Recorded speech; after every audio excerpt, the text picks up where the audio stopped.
എങ്ങനെ മുനമ്പം പ്രശ്നം പരിഹരിക്കും എന്നുള്ളതാണ് മലയാളികളെ സംബന്ധിച്ച്, കേരള നിവാസികളെ സംബന്ധിച്ച് ഏറ്റവും പ്രധാനപ്പെട്ട വിഷയം. അവിടെ ശ്രീ ഷാഫി ചേലം, താങ്കൾ ഈ പുതുക്കിയ ഇന്ന് പാർലമെന്റിൽ അവതരിപ്പിച്ച ഡ്രാഫ്റ്റ് കണ്ടോ? ഒരു പ്രധാനപ്പെട്ട കാര്യം, വഖഫ് ഭേദഗതി ബിൽ 2024 പ്രധാന പരിഷ്കാരങ്ങൾ, ട്രസ്റ്റുകളെ വഖഫിൽ നിന്ന് വേർതിരിക്കൽ.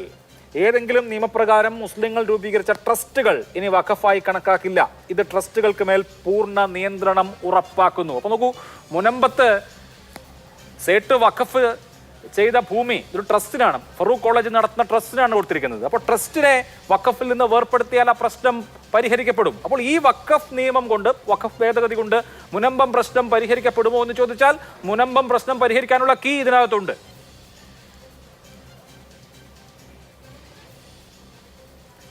അല്ല, അത് അഭിലാഷ് തന്നെ ചർച്ചക്കിടയിൽ ബഹുമാനപ്പെട്ട വൈദികനോട് പറഞ്ഞല്ലോ, മുൻകാല പ്രാബല്യമില്ല ഈ നിയമത്തിന് എന്ന് മന്ത്രി പറഞ്ഞിട്ടുണ്ട് എന്നല്ല പറയണത്. അങ്ങനെ വരുമ്പോൾ ഇനി ട്രസ്റ്റിലേക്ക് ചെയ്യുന്നതൊന്നും വഖഫായിരിക്കില്ല. നേരത്തെ ഉള്ളതിനെ കുറിച്ച് എന്താണ് അത് അറിയില്ല. ഇപ്പോഴും വഖഫ് ബില്ല് ചർച്ച ചെയ്തുകൊണ്ടിരിക്കുകയാണ്. അപ്പം അതവിടെ നിൽക്കട്ടെ. ഇവിടെ BJPയുടെ പ്രതിനിധി ഇവിടെ കുറച്ച് കാര്യങ്ങൾ പറഞ്ഞു. അദ്ദേഹം വഖഫ് സ്വത്തുക്കൾ ഓരോ ഡിക്കേഡ്സ് വരുമ്പോൾ അത് ഇരട്ടിയോ 10 ഇരട്ടിയോ വർദ്ധിച്ചു വരുന്നു എന്ന് പറഞ്ഞത് കള്ളക്കണക്കാണത്. ആ കണക്കിൻ്റെ അവലംബം എന്താണെന്ന് അദ്ദേഹം വ്യക്തമാക്കണം. സച്ചാർ കമ്മീഷൻ 2006 അതിൻ്റെ ദ പ്രോലോഗ് ഓഫ് കമ്മീഷനിൽ കൃത്യമായി പറഞ്ഞിട്ടുണ്ട്, നിലവിലുണ്ടായിരുന്ന വഖഫ് സ്വത്തുക്കളുടെ ഏകദേശം 46% കയ്യേറ്റം ചെയ്യപ്പെട്ടു എന്നാണ് പറഞ്ഞത്. എന്തുകൊണ്ടാണ് ഈ 2006 അന്നത്തെ രാജ്യസഭാ ഡെപ്യൂട്ടി സ്പീക്കർ റഹ്മാൻ ഖാൻ്റെ നേതൃത്വത്തിൽ BJP അടക്കമുള്ള കക്ഷികളുടെ എല്ലാ ഓൾ പാർട്ടി ഡെലിഗേഷൻ ഇന്ത്യയിലെ 30 സ്റ്റേറ്റുകളിലും സഞ്ചരിച്ച് ദീർഘ പഠനം നടത്തിയിട്ടാണ് 2013 അമെൻഡ് കൊണ്ടുവന്നത്. വഖഫ് സ്വത്തുക്കൾ വഖഫ് ചെയ്തവരുടെ പിൻഗാമികൾ അടിച്ചു മാറ്റുന്നത് തടയാനാണ്, അല്ലാതെ ഹിന്ദുക്കൾ അടിച്ചു മാറ്റുന്നതോ ക്രിസ്ത്യാനികൾ അടിച്ചു മാറ്റുന്നതോ തടയാനല്ല. അടിച്ചു മാറ്റുന്ന ആരാണ്?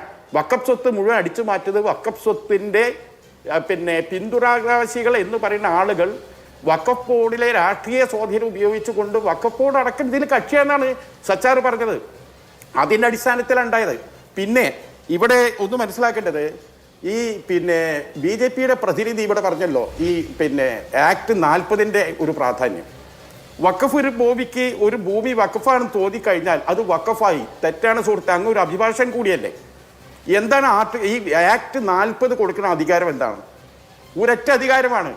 അതിൻ്റെ റെക്കോർഡ്സ്, ഡോക്യുമെൻ്റ് കോൾ ഫോർ ചെയ്യാനുള്ള ഒരു പവറാണ്, വേറെ ഒന്നുമില്ല.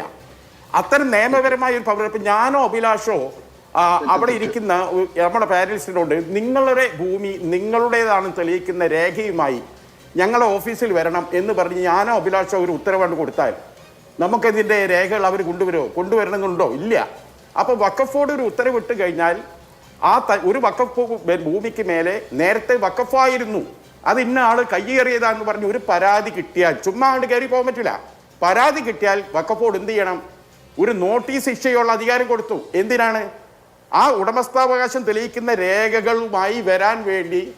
അതാണ് കൊടുത്ത അധികാരം, വേറെ ഒന്നല്ല. അത് എല്ലാ ട്രിബ്യൂണലുകൾക്കും അതുണ്ട്. പിന്നെ എന്തിനാണ് ട്രിബ്യൂണൽ എന്ന് പറഞ്ഞാൽ ഒരു ജുഡീഷ്യൽ സ്വഭാവമുള്ള സംവിധാനമാണ്. മാത്രമല്ല ഈ അമെന്റ്മെന്റ്സിൽ ഒരു കാര്യം വായിച്ചോ, വകുപ്പ് 40 മാറ്റപ്പെടുകയാണ്. പക്ഷെ താങ്കൾ ആ വിഷയം ഉന്നയിച്ചുകൊണ്ട് നമ്മൾ ഈ ഫോറത്തിൽ തന്നെ ചർച്ച ചെയ്തൊരു വിഷയമുണ്ട്. വയനാട്ടിൽ ഒരു കേസ് വന്നു. അവിടുത്തെ പള്ളിയിലെ ഖത്തീബാണ്. അദ്ദേഹം ഈ മതബിരുദം നേടിയിട്ടുള്ള ആളാണ്. അദ്ദേഹം 98 ഒരു ആളിൽ നിന്ന് ഭൂമി വാങ്ങി, അടിയാധാരം അടക്കം പരിശോധിച്ച് നിയമപരമായി അദ്ദേഹം ഭൂമി വാങ്ങി. ആ ഭൂമി വാങ്ങി അത് പരിപാലിച്ചു വരികയാണ്. ഈ കഴിഞ്ഞ വർഷം നവംബർ മാസത്തിൽ അദ്ദേഹത്തിന് വഖഫ് ബോർഡിൽ നിന്നൊരു നോട്ടീസ് വരികയാണ്. അപ്പോൾ താങ്കൾ പറഞ്ഞതുപോലെ അയാളുടെ രേഖകൾ മുഴുവൻ ഹാജരാക്കിയാൽ പോരെ എന്ന് ചോദിക്കാം. വെറുതെ കാശ് കൊടുത്തു വാങ്ങിയ ഭൂമിയിൽ വീട് വെച്ച് ജീവിച്ചിരിക്കുന്ന ഒരു മനുഷ്യന് ഒരു സുപ്രഭാതത്തിൽ ഒരു നോട്ടീസ് കിട്ടുമ്പോൾ ഭൂമി അയാളുടേതാണെന്ന് തെളിയിക്കാനുള്ള ബാധ്യത അയാളിൽ വന്നു ചേരുന്നു എന്ന് പറയുന്നതിൽ തന്നെ പ്രാഥമികമായ ഒരു അനീതിയില്ലേ? ഞാൻ ചോദിക്കട്ടെ അഭിലാഷ്, അങ്ങനെ പറയുമ്പോൾ നമ്മൾ പഠിക്കേണ്ട ഒരു കേസുണ്ട്. നമ്മുടെ നാട്ടിലെ NDPS കേസ്, അതേമാതിരി കസ്റ്റംസ് ലോ, ഇതൊക്കെ എന്താ? ഇതിൽ പ്രതിയാണ് ഞാൻ കുറ്റം ചെയ്തിട്ടില്ല എന്ന് തെളിയിക്കേണ്ടത്. ഒരു കൊലപാതക കേസാണെങ്കിൽ പ്രോസിക്യൂഷനാണ് അത് തെളിയിക്കേണ്ടതെന്നാണ് മനസ്സിലാക്കാം. എന്നാൽ അതേ സമയത്ത് ഇത്തരം കേസുകളിൽ പ്രതിസ്ഥാനത്ത് നിൽക്കുന്നവർ താൻ പ്രതിയില്ലെന്ന് തെളിയിക്കേണ്ട ബാധ്യത ഉണ്ട്. ഇന്ത്യയിലെ നിയമ സംവിധാനത്തിലുള്ളതാണ്, വഖഫ് ബോർഡിൽ മാത്രമുള്ളതല്ല. ഏതെങ്കിലും ഒറ്റപ്പെട്ട വയനാട്ടിലെ കേസല്ല എടുക്കേണ്ടത്. മാത്രമല്ല ഇതിൽ ഒരു കാര്യം കൂടി ഞാൻ പറയാം. ഈ ഇതിൽ തന്നെ പറയുന്നുണ്ട്, ഈ ഭേദഗതിയിൽ ബഹുമാനപ്പെട്ട മന്ത്രി വായിച്ച അതിൽ പറയുന്നുണ്ട്, ഈ ട്രിബ്യൂണലിൻ്റെ വിധികൾക്ക് മേൽ ഉന്നത കോടതിയിൽ പോകാൻ കഴിയാത്ത സാഹചര്യം നിലനിൽക്കുന്നുണ്ട്. അത് തെറ്റാണ്. സൊമോട്ടോ പോലും ഹൈക്കോടതിക്ക് ട്രിബ്യൂണലിനെതിരെ പിന്നെ എന്ത് ചെയ്യാം, കേസെടുക്കാം. ഇവിടെ തന്നെ നമുക്കറിയാമല്ലോ, അതായത് ഒറിജിനൽ പെറ്റീഷൻ ഓഫ് ബ്രാക്കറ്റിൽ വഖഫ്, അതേപോലെ തന്നെ സിവിൽ റിവിഷൻ പെറ്റീഷൻ CRP, ഇത് പ്രകാരം വഖഫ് ട്രിബ്യൂണലിൻ്റെ മേലെ ഹൈക്കോടതിയിൽ റിട്ട് പോകാം. അങ്ങനെ എത്ര റിട്ട് ഉണ്ടായിട്ടുണ്ട്? ഇന്ത്യ രാജ്യത്തെ മുഴുവൻ വഖഫ് പ്രശ്നം ഒരു ജില്ലാ ജഡ്ജിയുടെ സ്റ്റാറ്റസ് ഉള്ള ഒരു സ്ഥലത്ത് പരിഹരിക്കപ്പെടുന്ന എവിടെയെങ്കിലും ഉണ്ടോ? ശരി, ഇതിൽ ഒരുപാട് അവ്യക്തതയും നിയമവിരുദ്ധതയുള്ളൂ. ഞാൻ ഒരൊറ്റ കാര്യം പറഞ്ഞ് അവസാനിക്കാം. വൈദികൻ ഒരു കാര്യം കൂടെ പറഞ്ഞിട്ടുണ്ട്. അദ്ദേഹത്തിൻ്റെ പ്രസന്റേഷൻ, അദ്ദേഹത്തിൻ്റെ ശരീരഭാഷ, അദ്ദേഹത്തിൻ്റെ യഥാർത്ഥമായ മനുഷ്യത്വമുള്ള ഇൻറ്റൻഷനെ ഞാൻ റെസ്പെക്ട് ചെയ്തുകൊണ്ട് ഞാനൊരു കാര്യം പറയാണ്. അച്ചോ, ഇത് തുടങ്ങുന്നത് ഇവിടുന്ന് ഒന്നുമില്ല. ഞാൻ ഒരൊറ്റ കാര്യം അച്ഛൻ്റെ ശ്രദ്ധയിൽപ്പെടുത്താൻ, പിന്നെ ഇതാ, അതായത് 2023 മാർച്ച് 30 മംഗലാപുരത്ത് വെച്ച് സംഘപരിവാറിൻ്റെ ഏറ്റവും പ്രധാനപ്പെട്ട 3 സംഘടന എന്ന് പറഞ്ഞാൽ, ഒന്ന് വിശ്വ ഹിന്ദു പരിഷത്തും, ഒന്ന് ബജറംഗ് ദളും, മറ്റൊന്നിൻ്റെ പേര് ഹിന്ദു ജാഗ്രൻ വേദിയ എന്നാണ്. 2023 മാർച്ച് 30 അതിൻ്റെ പ്രസിഡന്റായ പ്രസാദിൻ്റെ നേതൃത്വത്തിൽ മംഗലാപുരത്ത് നടത്തിയ റാലിയും അവിടെ ഈ പ്രസാദ് എന്ന ആൾ നടത്തിയ ഏറ്റവും വലിയ ഹേറ്റ് സ്പീച്ച് ഉണ്ട്. ആ സ്പീച്ചിൽ പറഞ്ഞത് ഇതാണ്: 1927 ചർച്ച് ആക്ടിൻ്റെ അടിസ്ഥാനത്തിൽ 323 വലിയ സൈറ്റുകൾ ഈ രാജ്യത്ത് ക്രിസ്ത്യാനികളുടെ കയ്യിലുണ്ട്. അത് മുഴുവൻ ഹിന്ദുക്കളുടെ പ്രോപ്പർട്ടിയാണ്. അത് തിരിച്ചും കിട്ടും വരെ ഞങ്ങൾ സമരം ചെയ്തു പറഞ്ഞ് വമ്പിച്ച ഹേറ്റ് സ്പീച്ച് നടത്തി. ബ്രിട്ടീഷുകാരൻ്റെ അടുത്ത് നിന്ന് അടിച്ചു മാറ്റിയതാണ്. എന്നിട്ടോ മംഗലാപുരം ആർച്ച് ബിഷപ്പ് ഈ ഹേറ്റ് സ്പീച്ചിനെതിരെ കേസ് കൊടുത്തിട്ടുണ്ട്. ഇത് കർണാടക മാത്രമല്ല, ഇത് മറാഠയിലേക്കും തെലങ്കാനയിലും ആന്ധ്രയിലേക്കും പോയി. ഇവിടെ ഒരു വഖഫ് ബോർഡിൽ തീരൂലച്ചോ.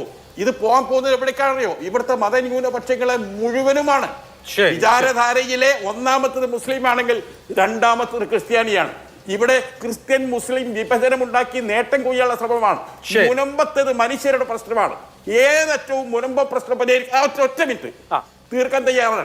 സർക്കാരിന് വേണമെങ്കിൽ മുനമ്പം വിഷയം വഖഫ് ലാൻഡ് ആണെങ്കിലും വഖഫ് ലാൻഡ് പിന്നെ എന്താണ് അക്വസിഷൻ ചെയ്യാനുള്ള അധികാരം സർക്കാരിനില്ലേ വികസനത്തിന്റെ പേരിൽ? എന്തായാലും അത് തന്നെയാണ് പ്രതിപക്ഷ നേതാവ് 10 മിനിറ്റ് കൊണ്ട് തീർത്തു തരാൻ പറഞ്ഞത്. ഒരു ഗവൺമെന്റിന് പരിഹരിക്കാൻ പലത് കാണും. ഗവൺമെന്റിന് ഇത് പരിഹരിക്കുന്ന താല്പര്യമില്ല. ഈ വിഷയത്തിൽ മുസ്ലിമും ക്രിസ്ത്യാനിയും തമ്മിൽ ഏറ്റുമുട്ടി UDF വരാതിരിക്കാനുള്ള സാധ്യത സൃഷ്ടിക്കലാണ്